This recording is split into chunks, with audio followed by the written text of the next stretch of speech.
হচ্ছে হিরু হালদারকে ফাঁসানো। এই বহরমপুর শহরের যারা পুলিশ, তারা নির্বাচনের আগে থেকেই যে ষড়যন্ত্রটা করেছিল, কংগ্রেসের যারা সক্রিয় কর্মী তাদেরকে মিথ্যা কেসে ফাঁসানো, তারই একটা অঙ্গ হিসাবে হিরু হালদার যে মুর্শিদাবাদ জেলার অনুসূচিত জাতিতে শিডিউল কাস্ট দলিত নেতা আমাদের এই জেলার। শুধু তাই নয়, সে নির্বাচিত জনপ্রতিনিধি। শুধু তাই নয়, সে মিউনিসিপ্যালিটির বিরোধী দলনেতা। তাকে মিথ্যা কেসে অভিযুক্ত করার চেষ্টা হচ্ছে। আমরা প্রশাসনকে বলেছি, আমরা আইনে তো যাবই, কিন্তু তারপরেও পুলিশের এই জুলুম, পুলিশের ষড়যন্ত্রের বিরুদ্ধে আমরা আন্দোলনে মুখর হব।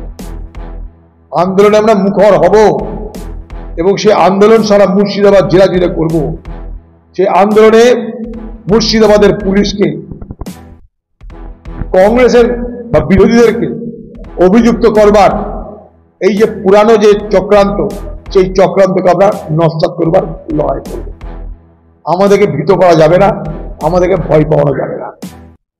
তৃণমূল আর পুলিশ জেনে রাখো, তোমাদের আমরা আর কেউ ভয় পায় না। মুর্শিদাবাদের লোক, মুর্শিদাবাদের কংগ্রেস তোমাদেরকে ভয় পায় না।